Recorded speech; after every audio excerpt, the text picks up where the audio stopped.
Bismillahirrahmanirrahim. Assalamu alaikum. So we'll continue glycerols and triacylglycerols, and then we'll learn about phospholipids in today's lecture. Stereospecific numbering of glycerol. The structure of glycerol gives an impression that carbons 1 and 3 are identical, but this is not true in a three-dimensional structure. Normally हम जब glycerol का molecule देखते हैं तो हमें लगता है कि जो आपका ग्लिसरॉल है इट्स सेम, मतलब उसकी कार्बन 1 और 3 सेम है, जैसे यहाँ पे मतलब CH2OH1 में भी और CH2OH3 में भी, तो हमें लगता है कि फर्स्ट और 3 कार्बन सेम है. लेकिन जो आपका स्ट्रक्चर स्टीरियोस्पेसिफिक नंबरिंग पे आता है ना, मतलब अगर 3 डायमेंशनल स्ट्रक्चर आप देखें इसका, ठीक है, तो वो जो 3 डायमेंशनल स्ट्रक्चर है इसका वो डिफरेंट हो जाता है, उसमें उसकी जो अरेंजमेंट है वो डिफरेंट हो जाती है. तो ऑल्दो CH2 ही है और OH एक है साथ में, लेकिन उसकी प्लेसमेंट डिफरेंट होती है, तो 3 डायमेंशनल स्ट्रक्चर इसका डिफरेंट होता है. तो in order to represent the carbon atoms of glycerol in an ambiguous manner, biochemists adopt a stereospecific numbering and prefix glycerol with SN. तो वो क्या करते हैं कि ये बताने के लिए कि कार्बन 1 एंड 3 डिफरेंट हैं, तो वो क्या करते हैं, वो उसके साथ स्टीरियोस्पेसिफिक SN लगा देते हैं. ठीक है, अब अगर हम पढ़ेंगे ग्लिसरॉल SN तो इसका मतलब ये है कि समझ जाना चाहिए कि अगर ये स्ट्रक्चर ऐसा है जिसके साथ भी SN लगा होगा ना, तो इसका मतलब ये होगा कि ये स्ट्रक्चर देखने में सेम है, लेकिन अगर हम 3 डायमेंशनली इसको देखेंगे तो इसका मतलब है 3 डायमेंशनली इसका जो अरेंजमेंट है वो डिफरेंट होगी. ठीक है,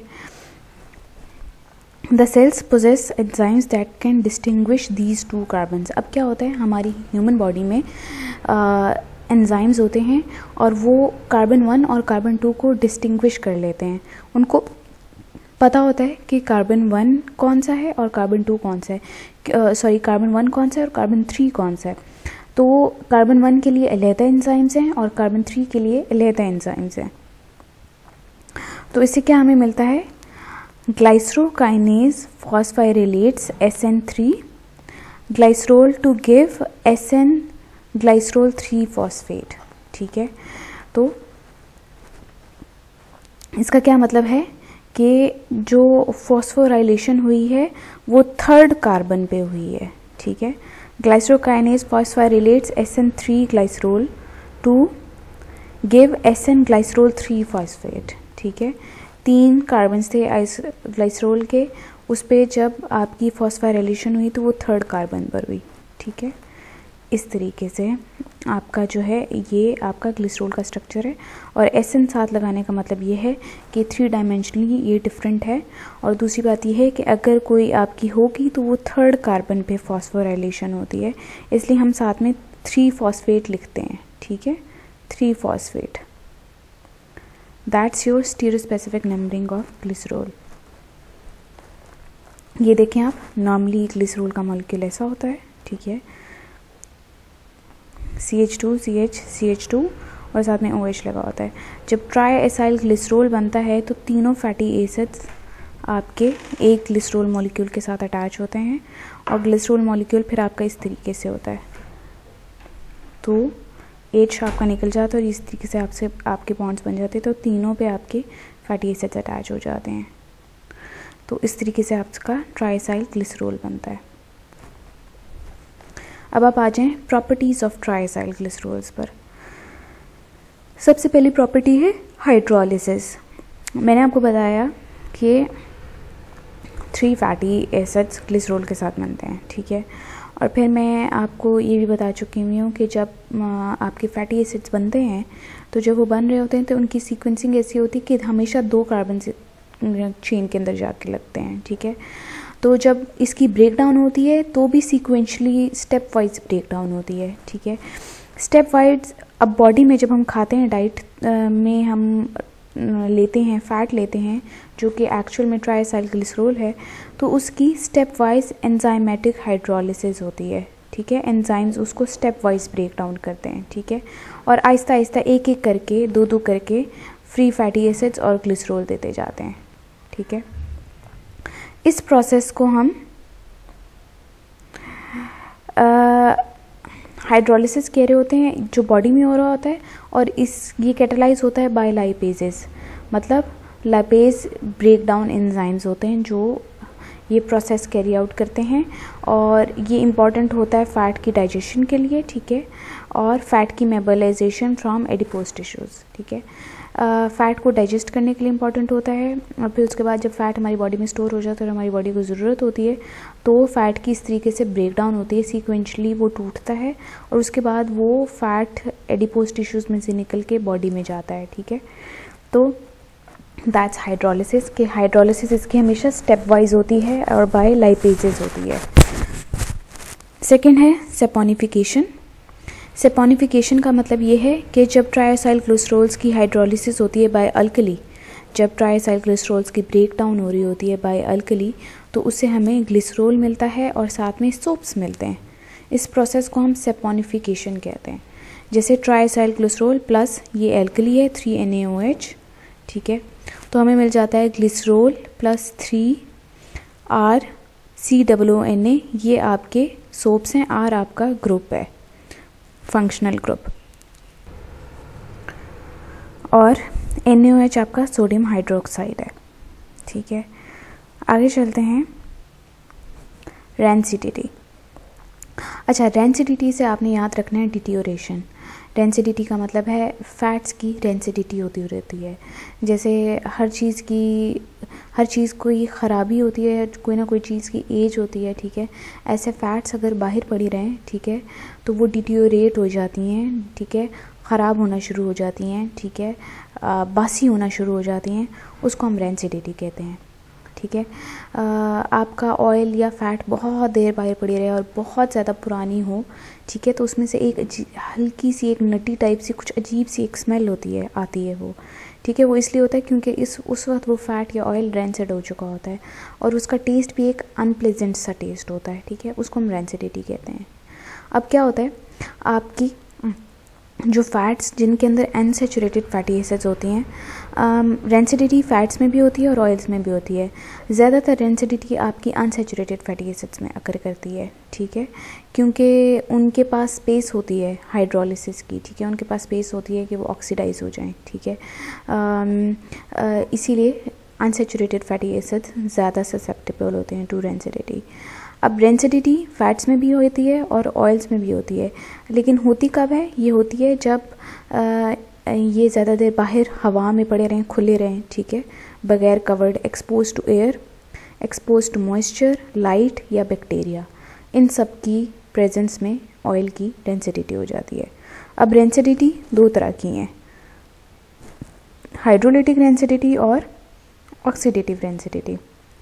हाइड्रोलिटिक रेंसिडिटी तब होती है जब ट्राइएसाइल ग्लिसरॉल्स की हाइड्रोलिसिस होती है by enzymes, by bacterial enzymes, ठीक है। एंजाइम्स हाइड्रोलाइज करें, ठीक है, ट्राइएसाइल ग्लिसरॉल्स को, तो उसको हम हाइड्रोलिटिक रेंसिडिटी कहते हैं। ऑक्सीडेटिव रेंसिडिटी तब होती है जब फैट्स और ऑयल्स की ऑक्सीडेशन हो जाती है, जब ये एयर एक्सपोज होती है या एयर से ये एयर, हवा या मॉइस्चर से ये एक्सपोज होते हैं, तब होती है। तो ये आपकी अनसैचुरेटेड फैटी एसिड्स की जब ऑक्सीडेशन हो तो ऑक्सीडेटिव रेंसिडिटी होती है। इससे होता क्या है, इससे अनप्लेजेंट प्रोडक्ट्स बन जाते हैं ऑयल में, जैसे डाइकार्बोक्सिलिक एसिड्स, एल्डिहाइड्स और कीटोन्स। जब आपकी फ़ैट या ऑयल रेंसिड हो जाए तो तब उसको खाना नहीं चाहिए, it's unsuitable for human consumption, क्योंकि फिर आपको ये जो टॉक्सिक प्रोडक्ट्स हैं ये भी आपकी बॉडी में जाते हैं, ठीक है, और दे आर वॉलेटाइल और वो नुकसानदेह होते हैं, तो इसीलिए आपको रेंसिड फैट्स और ऑयल्स नहीं लेने चाहिए। अब एंटीऑक्सीडेंट्स क्या हैं, देखें, आप खुद नाम पढ़ें, anti meaning opposite, no, prevention, oxidants वो प्रोडक्ट्स जो ऑक्सीडेशन को रोकते हैं, ठीक है, उनको हम एंटीऑक्सीडेंट्स कहते हैं। ये वो सब्सटेंसेस होते हैं जब ऑयल में ऑक्सीडेटिव रेंसिडिटी होती है तो ये उसको प्रिवेंट करते हैं, ठीक है, ऑक्सीडेटिव रेंसिडिटी को ये प्रिवेंट कर रहे होते हैं। मतलब कि वो ऑयल्स जिनकी ऑक्सीडेशन हो जाए, ठीक है, ये उसको प्रिवेंट करते हैं।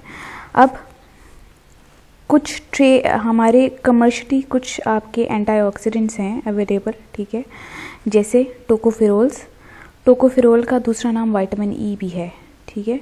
विटामिन ई को आप याद रखें, ये नेचुरली अकरिंग सबसे ज़्यादा मोस्ट इम्पॉर्टेंट एंटीऑक्सीडेंट है, ठीक है। उसके अलावा कुछ और हैं, वो हैं hydroquinone, gallic acid, alpha naphthol. ये चारों के चारों ज़्यादातर आपके फैट्स और ऑयल्स की रेंसिडिटी को प्रिवेंट करने के लिए यूज़ होते हैं, और कमर्शियल प्रिपरेशंस में, कमर्शियली आप जो प्रोडक्ट्स बनाते हैं उनमें ये चीज़ें डाली जाती हैं ताकि वो प्रोडक्ट्स की शेल्फ लाइफ इंक्रीज़ हो सके और वो रेंसिड ना हो। इसके अलावा फूड प्रिपरेशन में या फूड प्रिजर्वेशन में आपके जो दो हैं, आपके जो एंटीऑक्सीडेंट्स हैं वो हैं propyl gallate, butylated hydroxy anisole BHA, और ब्यूटाइलेटेड हाइड्रोक्सीटोलिन BHT, ठीक है। ये आपके 3 एंटीऑक्सीडेंट्स जो कि फूड प्रिजर्वेशन में यूज़ होते हैं, ये हाईली इम्पॉर्टेंट है और इनके नाम आपको अच्छे तरीके से आने चाहिए, ठीक है। 3 हैं आपके, propyl gallate, butylated hydroxy anisole, BHA से याद करेंगे तो आपको नाम भी याद हो जाएगा, butylated hydroxy anisole, BHT butylated hydroxytoluene, ठीक है। ये 3 आपके मोस्ट इंपॉर्टेंट एंटीऑक्सीडेंट्स हैं फूड प्रिजर्वेशन के लिए। तो एंटीऑक्सीडेंट्स क्या हुए, वो सब प्रोडक्ट्स जो ऑक्सीडेशन होने से, ऑक्सीडेटिव रेंसिडिटी होने से बचाते हैं। ये ज़्यादातर आपके फैट्स और ऑयल्स में काम आ रहे होते हैं, या फैट और ऑयल से रिलेटेड जितने भी प्रोडक्ट्स होते हैं या जितने भी डेरिवेटिव्स होते हैं उन सब के लिए काम आते हैं, ठीक है। अब लिपिड पर oxidation in vivo. In vivo का मतलब पता है क्या होता है? वीवो का मतलब होता है इन लिविंग सेल्स, ठीक है। और इसका मतलब ये है कि हमारी बॉडी के अंदर भी लिपिड पर ऑक्सीडेशन होती है, ठीक है। लिविंग सेल्स के अंदर जब हमारे फैट्स जो हैं उनकी ऑक्सीडेशन हो जाए, ठीक है, तो हमें परऑक्साइड्स मिलते हैं। अब ये जो परऑक्साइड्स हैं ना, ये हाईली डेंजरस फ्री रेडिकल्स होते हैं, ठीक है, और ये बहुत ज़्यादा वॉलेटाइल होते हैं। ये अगर फ्री रेडिकल्स हमारी बॉडी में हो ना तो ये बहुत नुकसानात पहुंचाते हैं, आर्टरीज़ की इन्फ्लेमेशन कर देते हैं, साइट्स की इन्फ्लेमेशन कर देते हैं, ठीक है, बॉडी को डिजीज स्टेट में ले आते हैं, कोई ना कोई बीमारी शुरू हो जाती है, ठीक है। तो इसीलिए बहुत ज़्यादा ज़रूरी है कि हमारी बॉडी में परऑक्साइड्स कम हो, ठीक है। अब परऑक्साइड्स जो हैं, मैं आपको एक एग्जांपल देती हूँ। परऑक्साइड्स आपके ज़्यादा तब हो जाते हैं जब आप ज़्यादा फैटी डाइट खाते हैं, जब आप ज़्यादा कमर्शियल फूड खाना शुरू कर देते हैं, बाहर का खाना, क्योंकि बाहर का खाना सेकेंडरी रेट का होता है। उसके अलावा आप जब एक्सरसाइज छोड़ देते हैं, जब आप कोई लाइफ में बहुत ज़्यादा स्ट्रेस होता है, वरीनेस होती है, परेशानी होती है, तो तब आपके ये परऑक्साइड बॉडी में ज़्यादा होना शुरू हो जाते हैं। तो इनसे बीमारियां आपकी इस तरह की होती है, सारे इन्फ्लेमेटरी डिजीज़ेस, ठीक है, जैसे एजिंग, बुढ़ापा जल्दी आ जाता है, बाल सफ़ेद हो जाते हैं, कैंसर, एथेरोस्क्लेरोसिस, ठीक है, ये सब के सब आपके फ्री रेडिकल्स की वजह से होते हैं। अब ये भी अल्लाह का शुक्र है कि हमारी अपनी बॉडी में एंटीऑक्सीडेंट्स होते हैं, और एंटीऑक्सीडेंट्स हम डाइट से भी लेते हैं, जैसे कि विटामिन ई, यूरेट और सुपर ऑक्साइड डिस्म्यूटेज। ये 3 नाम आपको अच्छी तरीके से आने चाहिए। Super oxide dismutase is very important, vitamin E and urate भी एक आपका बाय प्रोडक्ट है। ये तीनों जो हैं, इसके अलावा और भी काफ़ी एंटीऑक्सीडेंट्स हैं, तो ये आपके जो हैं सेल्स में होते हैं और ये प्रिवेंट करते हैं लिपिड पर ऑक्सीडेशन को। पर ऑक्सीडेशन मतलब रेंसिडिटी हो जाना, लिपिड्स की ऑक्सीडेशन हो जाना। अब आप आ जाएं tests to check purity of fats and oils.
ये टेस्ट इसलिए होते हैं क्योंकि हमारी आजकल इंडस्ट्री में, हमारे आजकल कई बाहर के प्रोडक्ट्स में एडल्ट्रेशन होना शुरू हो गई है। एडल्ट्रेशन का मतलब है कि जानबूझ के इंफीरियर प्रोडक्ट्स और इंफीरियर चीज़ों की मिलावट कर देना अपने असल फूड प्रोडक्ट में, ताकि फूड प्रोडक्ट की क्वांटिटी बढ़ जाए और इससे जो सेलर है उसको फ़ायदा होता है, लेकिन जो बायर है उसको बहुत नुकसान होता है क्योंकि उस प्रोडक्ट के अंदर इंफीरियर क्वालिटी प्रोडक्ट्स होते हैं। तो इस तरीके से लेकिन आजकल जितनी ज़्यादा एडल्ट्रेशन हो रही है उतना ही फिर आजकल टेस्ट्स भी अवेलेबल हैं। तो कुछ ऐसे टेस्ट हैं जो चेक करते हैं कि फ़ैट और ऑयल प्योर हैं कि नहीं है। उन टेस्ट्स को हम देख लेते हैं। आयोडीन नंबर, सबसे पहला जो है वो आपका आयोडीन नंबर है। इसका मतलब ये है number of iodine, grams of iodine, ठीक है, absorb by 100 gram of fat, कि फ़ैट कितनी आयोडीन एब्जॉर्ब कर सकता है, फ़ैट या ऑयल दोनों ही कितनी आयोडीन आपकी एब्जॉर्ब कर सकते हैं। नॉर्मली ये क्या होता है, आयोडीन नंबर ये चेक कर रहा होता है अनसेचुरेशन ऑफ फैटी एसिड्स, ठीक है, मतलब ये नॉर्मली चेक करता है कि कितनी डिग्री ऑफ अनसेचुरेशन है, मतलब एक ऑयल कितना ज़्यादा अनसेचुरेटेड है, क्योंकि हमें ये बात पता है कि आपके ऑयल्स अनसेचुरेटेड होने चाहिए, ठीक है। अगर वो ऑयल आपका अनसेचुरेटेड नहीं है, ठीक है, अगर वो जितनी वो ज़्यादा आयोडीन एब्जॉर्ब करेगा उतना ज़्यादा वो ऑयल अनसेचुरेटेड है, जितनी कम आयोडीन वो एब्जॉर्ब करेगा उतना ज़्यादा वो सेचुरेटेड है, और इसका मतलब ये है कि वो ऑयल अडल्टरेटेड है। तो नॉर्मली आयोडीन नंबर ऑयल की एडल्ट्रेशन चेक करने के लिए होता है। और होता क्या है, grams of iodine absorb by 100 gram of fat और ऑयल, ठीक है।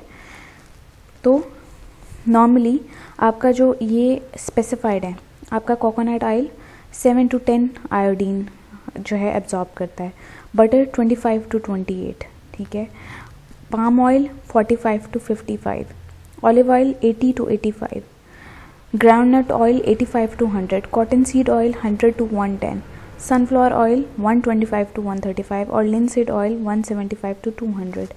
तो आप देखेंगे कि आपके जो ऑयल्स हैं वो आपकी ज़्यादा आयोडीन एब्जॉर्ब करते हैं, ठीक है, और आपके जो सेचुरेटेड फैट्स हैं जैसे पाम ऑयल और बटर, ये कम आपकी आयोडीन एब्जॉर्ब करते हैं, ठीक है। तो ये सारी coconut oil, butter, palm oil, ये सारे आपके अनसेचुरेटेड फैट्स हैं, ठीक है, और ऑलिव ऑयल आपका मोनो अनसेचुरेटेड है। तो आप ये देखें कि इस तरीके से हमें पता लग जाता है कि अगर आपका सनफ्लावर ऑयल सिर्फ 55 दे रहा हो या 80 दे रहा हो, तो इसका मतलब ये है कि सनफ्लावर ऑयल में एडल्ट्रेशन हुई हुई है, ठीक है। तो आयोडीन नंबर आपके number of adulteration in fats और नंबर ऑफ या डिग्री ऑफ अनसेचुरेशन चेक करता है। आगे आ जाएं, सेपोनिफिकेशन नंबर। सेपोनिफिकेशन नंबर क्या होता है, ये आपका आइडेंटिफाइड होता है by number of potassium hydroxide, KOH hydroxide, K potassium, ठीक है। तो mg number of potassium hydroxide या mg of hydroxide required to hydrolyze 1 gram of fat और ऑयल, कितना आपको पोटेशियम हाइड्रोक्साइड चाहिए होगा कि आपका 1 ग्राम ऑफ फैट या ऑयल हाइड्रोलाइज हो जाए, ठीक है। अब इसमें ये आपका जो सेपोनिफिकेशन नंबर होता है, ये नॉर्मली क्या कर रहा होता है, ये फैटी एसिड्स का मॉलिक्यूलर साइज चेक करता है, ठीक है, कि कितने आपके जो प्रेजेंट फैटी एसिड्स हैं, ठीक है। इससे क्या होता है, ये जो आपका सेपोनिफिकेशन नंबर है ये फैट्स के लिए होता है, ठीक है, और ये उन फैट्स में जिनमें शॉर्ट चेन फैटी एसिड्स होते हैं उनमें ज़्यादा होता है, ठीक है। तो ज़्यादातर ये आपकी फ़ैट्स चेक करने के लिए होता है, ठीक है, क्योंकि आपकी सोप फॉर्मिंग फैट से हो रही होती है, ठीक है। तो mg of potassium hydroxide required to hydrolyze 1 gram of fats is called saponification number. इसमें ह्यूमन फैट 195 to 200 होती है, बटर आपकी 230 to 240 और कोकोनट ऑयल आपका 250 to 260, ठीक है। तो ये सब के सब आपके एक्चुअली में पाम ऑयल, कोकोनट ऑयल, ये सब आपकी सैचुरेटेड फैट्स हैं, क्योंकि ये सॉलिड होती हैं रूम टेम्परेचर पे, और ये नेचुरली प्रेजेंट वाहिद आपके ऑयल्स हैं या वाहिद आपके प्लांट सोर्स की फ़ैट है जो सैचुरेटेड फ़ैट है।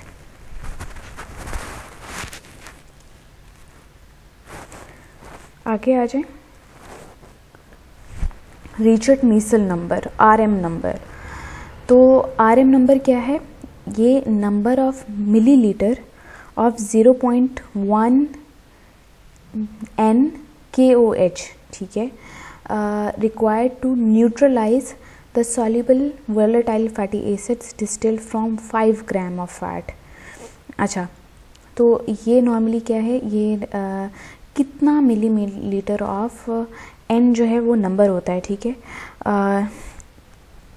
कितना millilitre of 0.1 N potassium hydroxide क्या है कि इतने एन इतनी पॉइंट पे, इतनी एवरेज पे पोटेशियम हाइड्रोक्साइड वाटर के अंदर सॉल्युबल हुई होती है, ठीक है। तो कितनी millimetre of 0.N potassium hydroxide चाहिए होगी कि 5 ग्राम ऑफ फैट आपका न्यूट्रलाइज हो जाए, ठीक है। अब वोलेटाइल फैटी एसिड्स जो होते हैं वो ज़्यादातर आपके बटर के अंदर होते हैं। बटर के अंदर highest amount of volatile fatty acids होते हैं और फिर आहिस्ता आहिस्ता बाकी फैट्स और ऑयल्स होते हैं। तो रिचर्ड मीसल नंबर या आरएम नंबर ज़्यादातर यूज़ होता है बटर की प्योरिटी चेक करने के लिए, ठीक है। बटर के अंदर वोलेटाइल फैटी एसिड्स होते हैं जैसे ब्यूटायरिक एसिड, कैप्रोइक एसिड या caprylic acid. RM number fats का तकरीबन 25 to 30 होता है, ठीक है, और एडिबल ऑयल्स वगैरह का लेस देन 1 होता है। तो इसीलिए ये बेस्ट है चेक करने के लिए, बटर की एडल्ट्रेशन चेक करने के लिए, ठीक है। उसके बाद आ जाएं आप एसिड नंबर पे। Acid number, it is defined as the number of mg of potassium hydroxide required to neutralize free fatty acids present in 1 gram of fat और ऑयल, ठीक है। तो कितना नंबर ऑफ हमें पोटेशियम हाइड्रोक्साइड चाहिए होगा कि 1 ग्राम ऑफ फैट या ऑयल हमारा न्यूट्रलाइज हो जाए, ठीक है। नॉर्मल सर्कमस्टेंसेस में ऑयल्स के अंदर फ्री फैटी एसिड्स नहीं होते, ठीक है, लेकिन जब ऑयल ख़राब होना शुरू हो जाते हैं, उनकी रेंसिडिटी होना शुरू हो जाती है किसी भी केमिकल कंटेमिनेशन या बैक्टीरियल कंटेमिनेशन की वजह से, ठीक है, तो उसमें फिर फ्री फैटी एसिड्स हो जाते हैं, ठीक है। तो वो ऑयल्स जिनमें इंक्रीज्ड एसिड नंबर होगा, इसका मतलब है they are unsafe for human production, human consumption. तो आपकी जो है एसिड नंबर ऑयल्स चेक करने के लिए होता है, ठीक है, ऑयल्स चेक करने के लिए होता है। एक बारी ये टेस्ट हम रिवाइज कर लेते हैं। आयोडीन नंबर क्या था? कितनी ग्राम्स ऑफ आयोडीन चाहिए होगी कि आपका ऑयल जो है वो एब्जॉर्ब कर ले, कितना आपका ऑयल कितनी gram of iodine number absorb करता है। आयोडीन नंबर ऑयल की अनसेचुरेशन चेक करने के लिए है, क्योंकि ऑयल ज़्यादातर अनसेचुरेटेड होने चाहिए, अगर कम होंगे इसका मतलब है कि वो अडल्ट्रेटेड है। तो क्या हुआ, आयोडीन नंबर ऑयल के लिए होता है ज़्यादातर, ऑयल की अडल्ट्रेशन चेक करने के लिए। सैपोनिफिकेशन नंबर है कि कितनी हमें पोटेशियम हाइड्रोक्साइड चाहिए कि 1 ग्राम ऑफ फैट हमारी हाइड्रोलाइज हो जाए। तो सैपोनिफिकेशन नंबर जो है फैट्स के लिए होता है। आरएम नंबर जो है वो आपकी बटर के लिए होता है, ठीक है। ये है कितना number of ml of 0.1 potassium hydroxide चाहिए होगा कि 5 ग्राम ऑफ फैट हमारी न्यूट्रलाइज हो जाए, ठीक है। और ये चेक क्या करता है, आपका बटर चेक कर रहा होता है कि बटर में कितनी एडल्ट्रेशन हुई हुई है। और एसिड नंबर आपका ऑयल्स चेक करता है, ये भी यही है कि कितना number of mg of potassium hydroxide चाहिए होगा कि 1 ग्राम ऑफ ऑयल आपका हाइड्रोलाइज हो जाए। तो वो आपका बताता है कि ऑयल में कितनी एडल्ट्रेशन हुई हुई है, ठीक है। तो ये सब आपके टेस्ट्स हैं। Iodine number for oil, saponification for fat, RM number for butter, acid number for all the oils, ठीक है। अब आप आ जाएं फॉस्फोलिपिड्स पर। फॉस्फोलिपिड्स हमारे कम्प्लेक्स लिपिड्स हैं, ठीक है, या कंपाउंड लिपिड्स कह लें या कम्प्लेक्स कह लें उनको, ठीक है। इनके अंदर फॉस्फोरिक एसिड होता है in addition to fatty acids, nitrogenous base and alcohol. ये 3 चीज़ें मिलके फॉस्फोलिपिड्स बनाते हैं, fatty acids, nitrogenous base, alcohol और फॉस्फोरिक एसिड। अब फॉस्फोलिपिड्स की भी 2 क्लासेस होती हैं, ग्लाइसरोफॉस्फोलिपिड्स या स्फिंगोफॉस्फोलिपिड्स।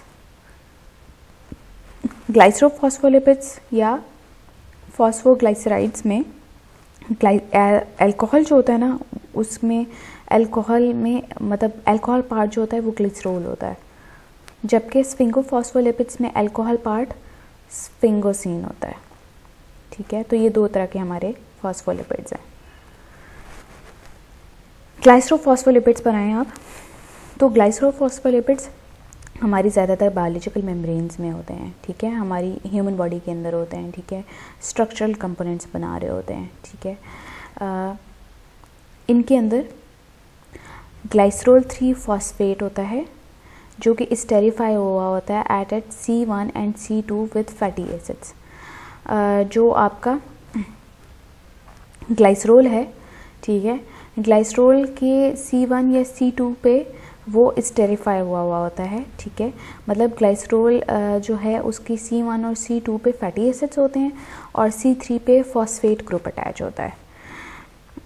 Usually C1 contains a saturated fatty acid while C2 contains an unsaturated fatty acid। ठीक है, C1 के ऊपर ये हम पहले बार डिस्कस कर चुके हुए हैं कि C1 के ऊपर हमेशा आपका सैचुरेटेड होता है और C2 के ऊपर हमेशा आपका अनसैचुरेटेड होता है। ये बात हम पहले डिस्कस कर चुके हुए हैं। तो नॉर्मली आपका देखिए इस तरीके से होता है, ये ग्लिसरॉल का मॉलिक्यूल होता है CH2, खाली CH2। ठीक है, तो जो थर्ड आपका कार्बन होता है उस पे फॉस्फेट ग्रुप अटैच होता है और फर्स्ट और सेकंड पे आपके फैटी एसिड्स अटैच होते हैं। फर्स्ट वाले पे आपके सैचुरेटेड फैटी एसिड होता है और सेकंड वाले पे आपका अनसैचुरेटेड फैटी एसिड होता है। ठीक है, तो ग्लिसरोफॉस्फोलिपिड इस तरीके से आपका बनता है कि 1 और 2 पे फैटी एसिड्स होते हैं और थर्ड पे फॉस्फेट ग्रुप अटैच होता है। अच्छा, इसकी अब कुछ टाइप्स हैं, उन टाइप्स को हम पढ़ लेते हैं। फॉस्फेटिडिक एसिड, ये आपका सिंपलेस्ट फॉस्फोलिपिड है। इसकी इतनी गुड कंसंट्रेशन नहीं होती हमारी बॉडी में और हमारे टिश्यूज़ में। ठीक है, नॉर्मली क्या होता है कि ये जब ट्राइएसाइल ग्लिसरॉल्स और फॉस्फोलिपिड्स बन रहे होते हैं तो उनके अंदर ये एज एन इंटरमीडिएट बनता है और फिर इंटरमीडिएट से चेंज होके या ट्राइएसाइल ग्लिसरॉल बना देता है या फॉस्फोलिपिड बना देता है। अच्छा, तो नॉर्मली जो हैं सारे जितने भी आपके ग्लाइसरोफॉस्फोलिपिड्स होते हैं वो फॉस्फेटिडिक एसिड के डेरिवेटिव्स के तौर पे बनते हैं। ठीक है, मतलब ये खुद एक इंटरमीडिएट होता है और इससे बाकी प्रोडक्ट्स बन रहे होते हैं। सेकेंड आते हैं आपके लिसिथिन्स। लिसिथिन्स सबसे ज़्यादा इम्पॉर्टेंट होते हैं हमारी सेल मेम्ब्रेन्स में। फॉस्फेटिडिक एसिड ज़्यादा नहीं थे अबंडेंट, लेकिन लिसिथिन्स हमारी सेल मेम्ब्रेन में सबसे ज़्यादा होते हैं। दूसरा, नाम लिसिथिन निकला है लिसिथोस से। लिसिथोस का मतलब है एग योक। ठीक है, ये हमारी नेचुरली एग योक के अंदर प्रेजेंट होते हैं लिसिथिन्स।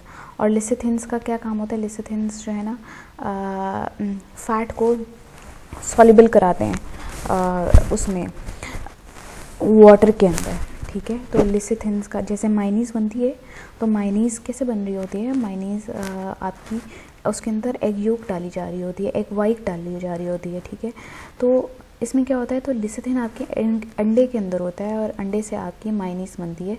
मायनीज़ क्या है, आपका जो फैट है वो सॉल्युबल हुआ है। ठीक है, तो लिसिथिन जो है एक फॉस्फेटिडिक एसिड है जिसके अंदर कोलिन एज अ बेस होती है और फॉस्फेटिडिकोलिन्स जो हैं वो स्टोरेज फॉर्म है बॉडी की कोलिन की।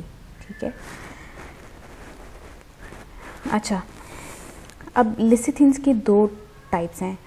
डाई पाल्मेटॉइल लिसिथिन, ये होता है हमारे लंग्स में प्रेजेंट होता है। ठीक है, और ये क्या काम कर रहा होता है, ये ना हेल्प कर रहा होता है कि जो लंग्स की इनर की सरफेस है वो आपस में चिपक ना जाए। ठीक है, तो सरफेस टेंशन दे रहा होता है लंग्स को। ठीक है, और इसके अलावा अगर आपका टाइम पायलमेटाइल लिसिथिन नहीं होगा तो रेस्पिरेटरी डिस्ट्रेस होता है इन्फेंट्स वगैरह में, मतलब सांस लेने में दिक्कत होती है। अगला कंपोनेंट है लाइसोलिसिथिन। लाइसोलिसिथिन जो है ये कैसे बनता है, जब C1 या C2 पे फैटी एसिड को रिमूव कर दिया जाए तो लाइसोलिसिथिन बन जाता है। फिर नेक्स्ट हैं आपके सेफिलेंस। सेफिलेंस जो हैं उनकी नाइट्रोजनस बेस जो होती है वो होती है इथेनोलामाइन, ठीक है, तो ये इनकी नाइट्रोजनस बेस होती है। अच्छा, तो लिसिथिन और सेफिलिन में क्या फ़र्क है, सेफिलिन की तरह के होते हैं, सेफिलिन और लिसिथिन दोनों सेम है, लेकिन सिर्फ इतना फ़र्क है नाइट्रोजनस बेस इनकी डिफरेंट होती है। फिर आ जाते हैं फॉस्फेटाइडिलाइनोसिटोल, ठीक है। अच्छा, ये जो हैं ये क्या हैं, ये स्टीरियो आइसोमर होते हैं मायोइनोसिटोल के। मायोइनोसिटोल हम कर चुके हुए हैं, ठीक है। इसमें क्या होता है कि मायोइनोसिटोल जो है वो अटैच हुआ होता है फॉस्फेटिडिक एसिड के साथ और फॉस्फेटिडिलाइनोसिटोल बना देता है, ठीक है। तो मैंने अभी बताया ना, फॉस्फेटिडिक एसिड खुद तो प्रेजेंट नहीं होता नॉर्मली, लेकिन बहुत सारे बाकी फॉस्फोलिपिड्स जो हैं इसी की डेरिवेटिव्स हैं, ठीक है। तो ये इसी तरीके से है, इसके साथ अगर मायोइनोसिटोल लगाएंगे तो फॉस्फेटिडिलाइनोसिटोल बन जाएगा। अच्छा, ये भी आपकी सेल मेम्ब्रेन्स में होता है, ठीक है, और ये कुछ आपके हार्मोन्स में होता है, ठीक है। ऑक्सीटोसिन और वैसोप्रेसिन, ये दोनों आपके जो हैं स्ट्रेस रिलेटेड हार्मोन्स हैं। अच्छा, नेक्स्ट है फॉस्फेटाइडिल सीराइन, ठीक है। इसमें क्या होता है, अमाइनो एसिड सीराइन अभी आप आगे अमाइनो एसिड जब पढ़ेंगे तो उसमें आप सीराइन के बारे में पढ़ेंगे। Serine is an important amino acid, ठीक है। ये जब आपका ग्लाइसोफॉस्फोलिपिड्स में हो, ठीक है, तो आपका फॉस्फेटिडिल सीराइन बन जाता है, ठीक है। इसके अलावा फॉस्फेटिडिल थ्रियोनीन भी होता है, थ्रियोनीन भी आपका अमाइनो एसिड है। इसके अलावा प्लाज्मोलोजेंस क्या होते हैं, जब फैटी एसिड अटैच हुआ होता है C1 पे, जब आपका फैटी एसिड अटैच होता है ग्लिसरॉल के C1 पे तो ग्लाइसोफॉस्फोलिपिड्स बनते हैं, ठीक है। और अब ग्लाइसोफॉस्फोलिपिड्स के C1 पे अगर फैटी एसिड अटैच होगा तो प्लाज्मोलोजन बनेंगे। और ये कैसे होता है, जब उसका लिंकेज ईथर होगा, ठीक है। मतलब ये है कि ग्लाइसरॉल में जब C1 पे फैटी एसिड अटैच होता है और वो अगर ईथर लिंकेज के ज़रिए से अटैच होगा, ठीक है, तो प्लाज्मोलोजन बन जाएगा।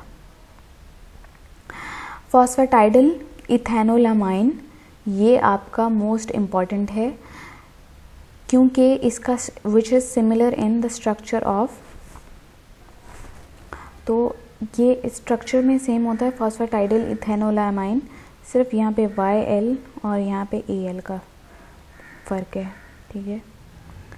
तो खैर ये जो है इसमें बस ये है कि ये ईथर लिंकेज से बना होता है। अगर C1 पे ग्लिसरॉल के C1 पे फैटी एसिड ईथर लिंकेज से होगा तो प्लाज्मोलोजन बन जाएगा। अच्छा, इसके अलावा आप क्या आ जाते हैं, कार्डियोलिपिन। कार्डियो का मतलब आपका होता है हार्ट, जहाँ भी कार्डियो वर्ड आएगा आपका, ठीक है, उसका मतलब होता है हार्ट, ठीक है। तो ये क्या है, ये आपकी हार्ट मसल के अंदर होता है, ठीक है।